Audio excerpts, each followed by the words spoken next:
Now, through the miracles of modern technology, zany worldwide banner featuring Tom, Michelle, and Jim in an on-topic, off-topic free-for-all. Welcome to the Gun Talk After Show.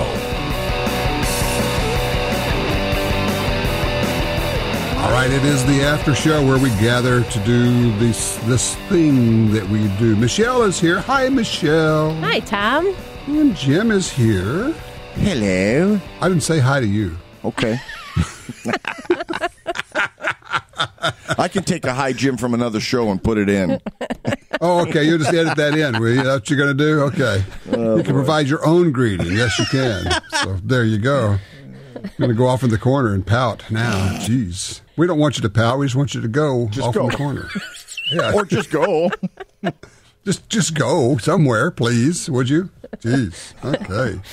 All right. We have a pair of Johns who have been on hold for a while, so let's get to them. Three. John's in Tulsa, Oklahoma. Hey, John, background checks. What's going on with these, do you think?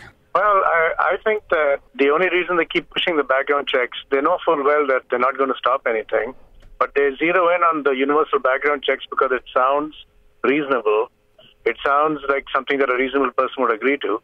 It doesn't seem to cause any harm. So your average gun owner might say, hey, there's no harm in having background checks. But really, their insidious purpose behind it is registration. Because if you've got universal background checks, right, where every firearm that's ever sold has to go through a background check, then the only way for the government to enforce that or to make sure it happened is to know who owns what. So, like, for example, if I own 5 firearms, right, and I want to sell one to my friend Joe, if I sell it to him without a background check, they would never know that if they didn't know that I owned it in the first place and now Joe owns it. So the only way for them to enforce it would be to do registration. And that has been their purpose all along. And they've couched it with this label of universal background check, whereas really all that it is registration, as we all know leads to confiscation. Absolutely true. Absolutely perfect. And you stated it perfectly, because the system cannot function if they don't know where every gun is. And that way they can say, okay, well, and then they can come to you later on. So, and the other part of this is people don't get this. Is in order for it to work, they have to have the ability to come into your home and look at all your guns and make sure you still have the guns that were registered to you.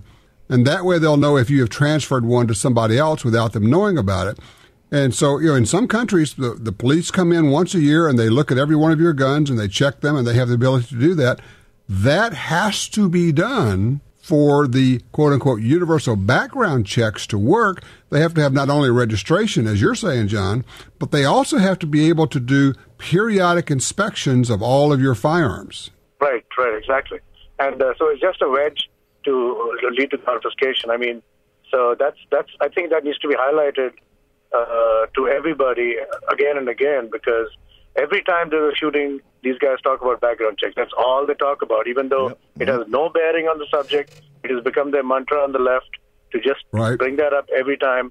And they're trying to spend all their dollars, I think, on public support for this. And they have these surveys now that say that 90% of the people across the country support a universal background check. And I think the reason is because most people say, hey, there's no harm in that. Most gun owners think there's no harm in that. Sure.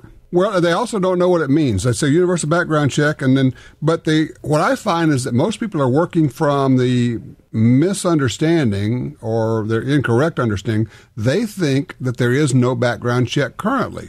And they think, well, yeah, you should have to pass a background check. Then you say, well, millions of people pass background checks all the time now, and it's not affecting the crime rate. Nothing goes down. It doesn't help. Well, they don't care. But, John, and you're right. And look, I appreciate the call. Thank you, sir, for calling in. I think you nailed it. Guys, John just put it perfectly. I mean, the universal background check movement, its implementation depends upon not just registration, but also periodically proving that you still have the guns that are registered to you. And actually, you know what? I thought better about it. They wouldn't come to your house. They would say, you have to bring all your guns down here and show us. It just makes my stomach roll. I don't know about anybody else who just listened to that. But, hearing those words out loud instead of just in your head, it makes me sick. It really does. And they say, okay, once a year, you're going to have to bring all your guns down here and prove to us that you still own them. And if, for some reason, you don't have one, something got fouled up, whatever happened, then there will be criminal consequences. to that. Yeah, I know. Not often we give somebody a standing ovation in the studio, but he just got one from us halfway through. That was just well put. That's spot on. I mean, that is the thing right there. That's the crux of the matter. Well, guess what I get to do this week? I get to go out and play with toys out in Arizona. We're going to have machine guns and flamethrowers, and I don't know what else, but maybe even a minigun. There may be a minigun involved. Ooh. Hey, can we call an audible here? We got an incoming call coming in. I have no idea who it is. Ready? Okay, it's probably Domino's Pizza. You ready? Could be. Go for it. We're live. Hi there. You've just called in to Gun Talk. Who's this? Yes, my name is Russell. Hey, Russell, guess what? This is Tom, and you got Michelle and Jim, and you dropped right in the middle parachuted into the middle of the after show. How are you? Oh, just fine. Yeah, thank you. Yeah, I'm listening to your radio, so let me cut your radio off. I was listening to the fellow who had written a book about the Christians and guns. Okay, Marco. And I was just wondering, why is it so hard for people to understand what Jesus said about buying a sword? That just seems so simple to me. What do you say? Sell your cloak and buy a sword? Yes. Well, and there are many parts of the Bible where they talk about defending yourself or defending others, and people seem to somehow miss that part of it. And I always look at it and think, I can't imagine that there's a God that wants you to sit there and let other people kill children when you would have the ability to save children. I cannot imagine that. You got that exactly right. And I am a Bible student, and there is no place in all of the Bible where God forbids people to defend themselves with a weapon. Interesting. I have to assume that you bring this up, you talk about this to other people. What kind of reaction do you get? I have talked to two preachers who are here locally, and actually three, and they all carry concealed. And they really? Yes, they have their own radio show. They have their own radio show. It's called Answering the Call. So this is, and I have brought this up to them, but in all of their preaching history, they have never, ever really emphasized the verse is Luke 22:36, by the way, and that's where Jesus says, "Sell your garment and buy a sword." Well, it's obviously for personal defense, not for attacking people. Right, of course. Now, here's the question: could you encourage them to speak of this, since they obviously believe in self-protection and in helping others? Why would they not want to speak about that from in the church in the middle of a sermon? I really don't know, because I know they have just in passing, but to really make an emphasis of it, that seems to be another issue. So that it's it's just kind of like you and your show. You can't make one issue out of the whole show. But no, I understand that, but they could at least touch on it, Oh yes, and a whole lot more than they do. And when you talked about having been Methodist, that was very interesting to me also, because I didn't know that they had taken that kind of a stand. And it seems that is one of the real severe weaknesses of all of organized Christianity, is the lack of unity. And, it's kind of like I said earlier, that there is no place in the entire Bible where God forbids people to defend themselves with a weapon. All right. Look, I appreciate the call, and thank you for listening, and thank you for calling in. All righty. I know that there are other churches, national groups, that have these anti-gun policies. And then, of course, you have the Pope right now railing against gun manufacturers. But I know of at least one Catholic priest who carries a gun all the time. He's been shot 4 times. Wow. So he carries everywhere, as you can well imagine. He used to be a priest in South Africa, and things got nasty there. So he's in the U.S. now, and he carries. And one of those deals that, woe be unto the person who decides to take on this priest. That would be a really, really bad idea. So, at any rate, all right, Michelle, we had some news for you this week because you were just jumping up and down about the new Ruger. She's blushing. LCR. She's blushing. Was I going on and on about that? Were you? Were you really? I don't think I was that fanatic about it. I can play it back for you. Oh, my God! It's awesome! Oh, that's just the mini version. That's when Jim is getting out the duct tape and trying to keep you in your chair. Is that what's going on there? Well, the 327! It's amazing because the introduction of the LCR on its own, light compact revolver, I think just completely changed the concealed carry side of the world with the options that they gave. I mean, Smith & Wesson had their little air weights and that type of stuff out there. Ruger came out with theirs. They're different price points. People notice that. They look different. Right. They have different options.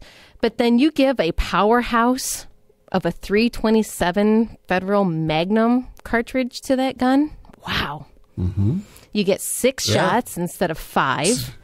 That's right. 20% more ammo in there. Yep. And so you've got a capability that's 2 times that of a 38 plus P or very similar to a 357.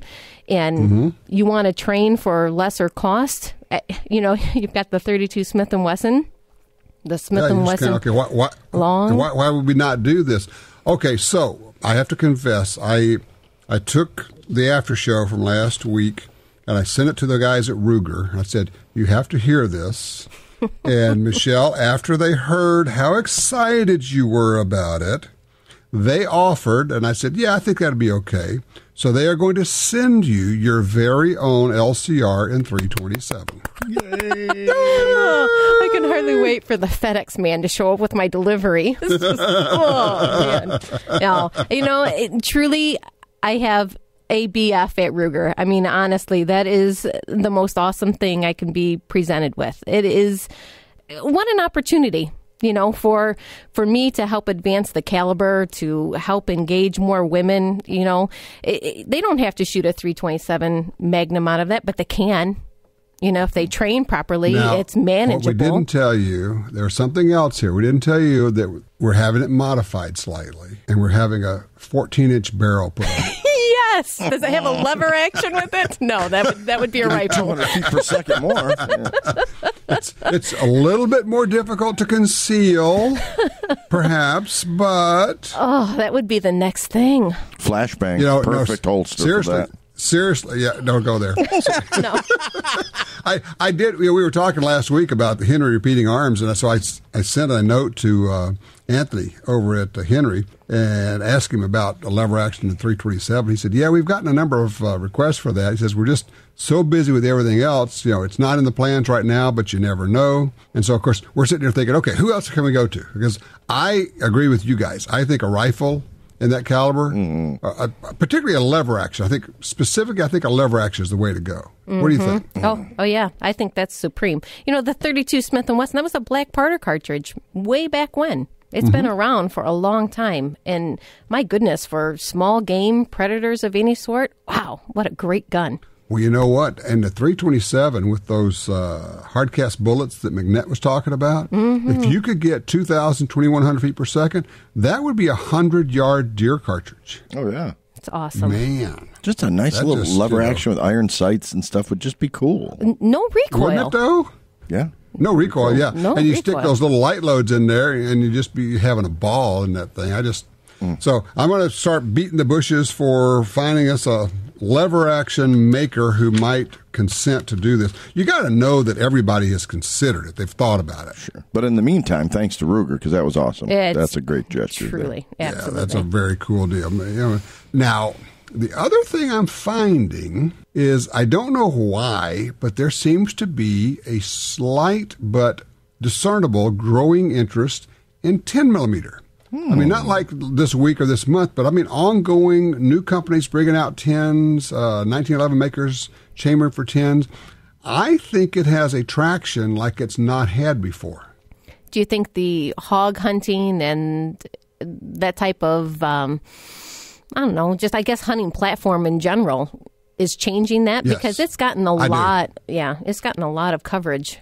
I do. And I know there are people who carry them for personal protection, and that's fine. There's no such thing as too much. But for me, it's more than I want to carry because the guns are bigger. And frankly, I think that a good 9 or a 40 or 45 will do just as well. Mm-hmm. But for hunting, there's just no comparison. I mean, a hot 10 millimeter is something else for hunting.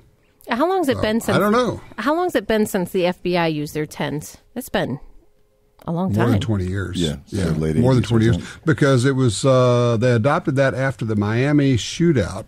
And was that 88? Well, we're really dating ourselves. Dinner and a movie? Oh, you mean dating it. Oh. Never mind. Yeah. It was 1986. 86, okay. Wow. 30 years ago. Wow. For the FBI shootout. 1986.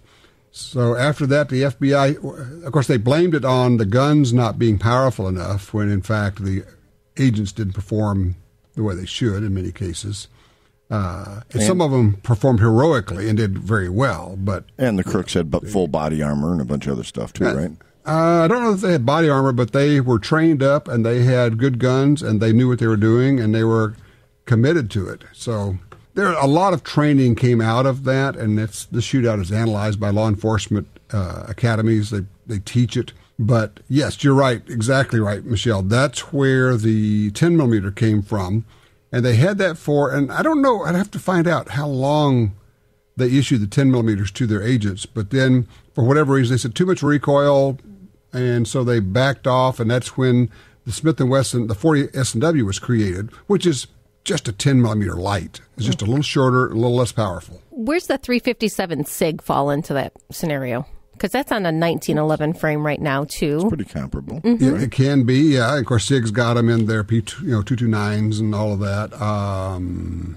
357 SIG is just slightly less powerful than a 357 Magnum and revolver. It is probably equal to a 10 and quite a bit more powerful than a 9 or a 40 would be my guess, without looking it up. Now, I have not looked it up. And somebody's going to say, oh, no, it's this or that. That's just my gut impression without looking it up, that it's a little bit more powerful than a 40 and not as powerful as a 10. Now, last week, Michelle was talking about the Ruger, and she was gifted one this week. I'd like to talk about the MG42 this week, Tom. Oh, stop. Would you now?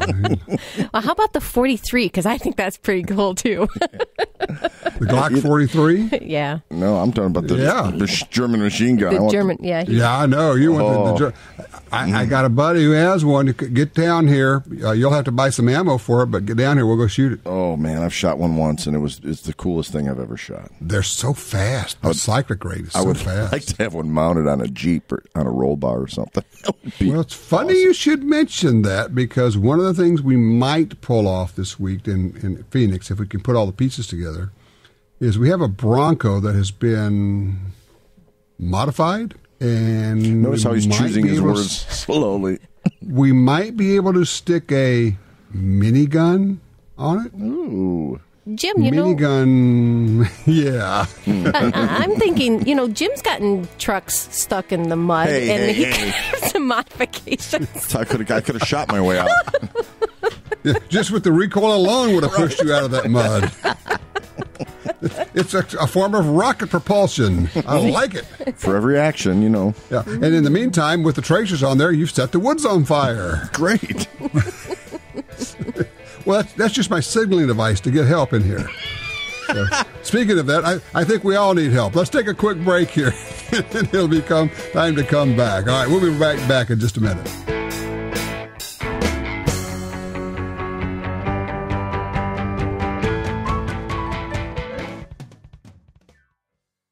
In the war on terror, fighting crime in the streets, in competition and homes around the world, one name in firearms stands out: Sig Sauer. Our pistols and rifles are renowned for their unfailing performance. This same commitment to excellence can be found in our line of SigTac accessories and the training offered by the Sig Sauer Academy. For unmatched quality, reliability, and innovation when it counts, choose Sig Sauer. Visit SigSauer.com today.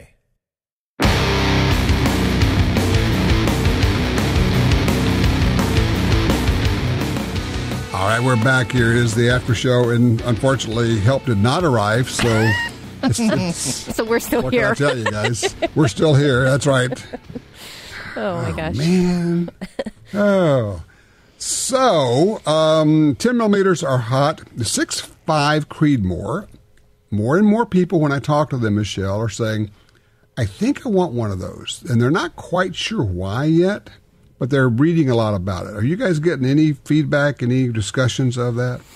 No, I can't say that we've had any huge sway of interest, but we're kind of limited in what we can do here in Ohio. I mean, it's not a hunting ground for us, That's true. You're not a rifle state, are you? Nope, we're not. So we have gotten the straight wall capabilities, so that's changed it a little bit. But for the most part, it's still a shotgun state. But I think for the target side of things, oh my goodness. I mean, I shot one of those last year and was just absolutely impressed with how well they function and the yardage and it's amazing cartridge. There's no recoil and it's straight on. I mean, it's an awesome caliber. I think it's overlooked by many people, and truly with that precision Ruger that they have, wow, what an opportunity. I think it's one of those, every once in a while you come across a cartridge that's just kind of magical almost.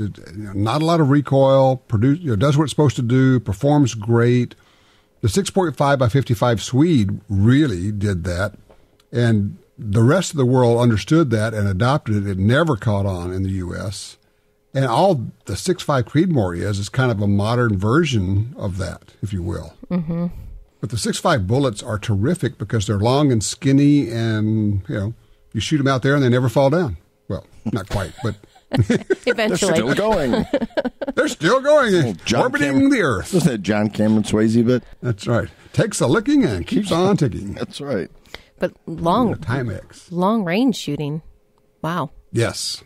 No, and the long skinny bullet is great for that. A high ballistic coefficient, and for hunting, it got a good sectional density and good bullets in it. Oh, bullets. I had a buddy out in Idaho. He was asking me, he said, what bullet should I get? I said, well, there's like several really good bullets out there now. And so he ended up choosing, I gave him some options. He chose the Nosler Accubon. He was going deer hunting and elk hunting.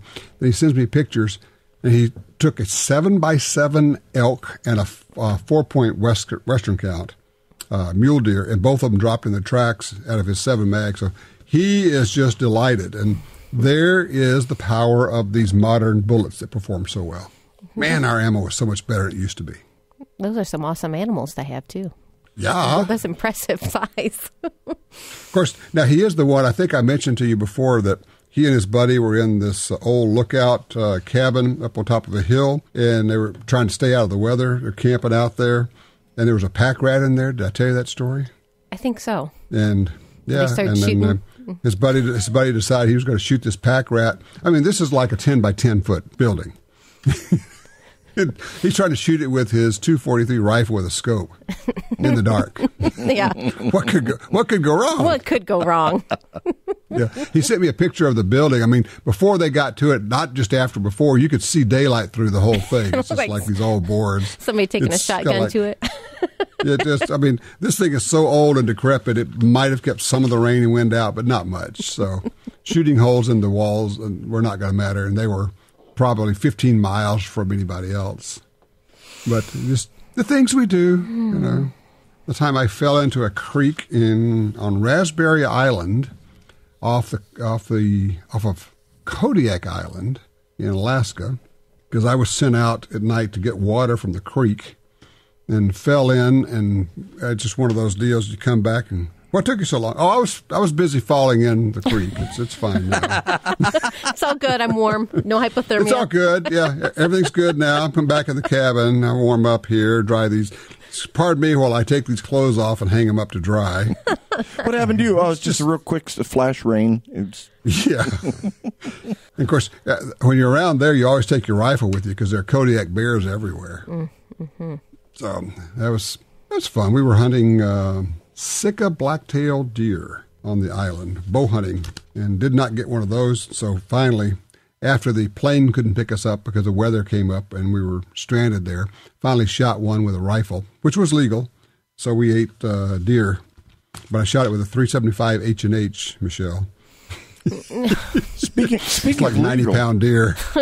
speaking of legal, you were talking about Ohio law. It's not a rifle state? I thought that was per county. Isn't there some Southern Ohio stuff where you can shoot with rifle? Not that I know of. Okay. I think everything's just been, I mean, they've accepted the straight wall calibers, but nothing outside of Not that. the bottleneck. Nothing neck down. Okay. Nope, Okay. nope. You can go So to you can use Michigan. something You like can a go.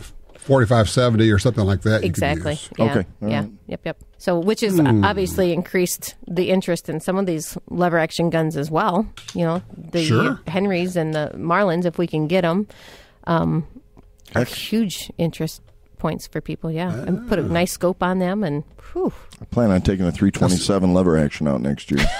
not if I get it There first. you go. Now, you know what you could do? You could get you like a Sharps or a Browning Highwall single shot in 4570 or even 4590, loaded up with those Hornady lever evolution ammo. Mm-hmm. They've got pointed bullets on those. Of course, if you're hand loading, you could actually load pointed bullets in them. You could have a really honest 300-yard rifle out there shooting those. If we had a 300-yard shot out here. Everybody does. It's a hunting That's story. right. It's Just like a fishing tale. That's right. 300-yard shot, Jerry. He's got 300 powder yards. burns on him. That's right. 300 yards in my backyard. Really? Okay. How big was that fish? Yeah. Okay. That's the way it goes. All right. Well, Michelle, we're going to be getting a range report from you on the 327 Yes. here before too long. Good I may deal. get nosy and Now- come over and watch you shoot that. You may. I might call you and let you do that. I would love to see it. Not that I'd want to And shoot not- it by any means. Well, I Not wouldn't like let you. revealing- That's good. Yeah. You know me. This could be fun to watch. No, I would let him shoot it. She would just leave the room. As long as he brought his own ammo. Well, yeah. Yeah. She's no dummy. Yeah. I mean, come on. And then cleans it when I and he are done because I'm going to shoot first. He'll take it home, put it in the top rack of the dishwasher. It's all good. That's all good. Self-cleaning oven. I thought that means anything you put in there cleans itself. No? Oh, no. That's not how that works? It's a little bit hard on the fiber optic sites, I got to tell you. The pack Mars will just come right off. No. Yeah, it's kind of a gooey mess. Well, you never know. It's there could be something else coming your way. Just not saying anything, but I'm saying something. So I'm just saying. We didn't happen to get Cadillac as a sponsor by any chance, did we, Tom? Yeah, you didn't want that BMW anyway, did you? No. No. Okay, good. With the minigun. Right. That wouldn't get any attention. All I want's like a couple of Hellfire missiles. Said, that's my parking space. You know, Get out of there. Yes, sir. Yes, sir. I was here first. Got it. There you go. You know, Got that, it. It's your place. that is, I have never shot any of those things. So I'm listening to, I know, he just looks at me like bug-eyed, like, what? Never. Like, I have never shot any machine gun. Oh. I've We'll fix that not. this week, too. Yeah, All right, never. Jim, you now my have job. your challenge. Michelle, get out to Jim's place. Again? Full auto, suppressed. She's going to love it. Yeah. Can you get that restraining order lifted, like for just an afternoon? Temporary restraining order lift. Yeah, that's right. TRSOL, please. Say what? Yeah, we have a form for that. That would be the frightening part. They would say, yes, actually, we do have a form for that. You go, okay. Yeah. All Yeah, right. we'll get you shooting full auto. You'll love it. I'm sure everybody talks. I mean, those that have done it or can do it, yeah, they all talk about it. I know that there's special matches for all that type of thing. I mean, just like what you're highlighting. But okay, That's going to change, young lady. I'm Okay, kidding. take pictures. All right, we want pictures. We want to find out that it actually really did happen. I'll give Okay. you video. So we'll have some fun. There you go. Video. There you go. All right. Well, see, I'm going to be off next week, and our good friend Paul Markle is going to fill in for me, and I appreciate that. You guys will have fun with Paul because he is a hoot. Talk to him about, of course, he's a really good trainer. One of the things he trains, that's going to, put this bee in your bonnet, is he teaches medical emergency stuff. And one of these guys that says, why would you not have a tourniquet with you everywhere you go? Because that's, in most of these situations, when somebody ends up dying, it's because they bleed to death, whether it's a car accident or something.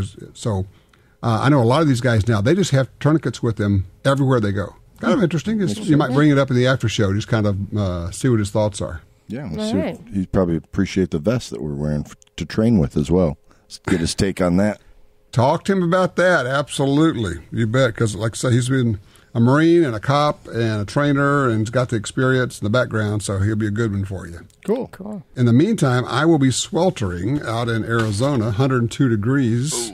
I know, it's a dry heat. Yeah, so is my so yeah, so you don't sweat. Yeah. Yeah, you do. He just doesn't stay on your clothes very long. It's going to be a change for you. You're used to the humidity and moisture being on you. I find that I dry out. I have to drink constantly when I'm out there.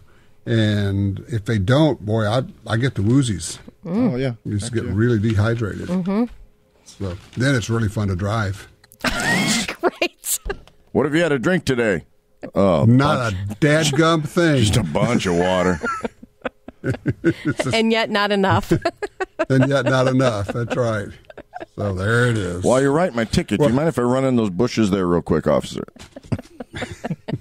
I've had a lot of water today. I got to tell you, I bet that's happened to those guys before. Sure. You got to know it. All right. Well, I'm off to Arizona, and you guys are going to have some fun without me next week. Think of me. We'll be working with Rob Latham. So you know what a crazy time that's going to be. Oh, good.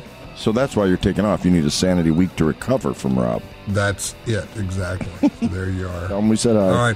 All right, Michelle, keep your eye open for FedEx coming your way. I will. Thank you. All right, next week or actually the week after, guys. All right. Be good. Take care, Tom. Tell your friends about the Gun Talk After Show, a more informal setting featuring Tom, Michelle, and Jim commenting on topics that are important to you. Available on iTunes and other podcatchers, and the Gun Dealio smartphone app for iPhone and Android.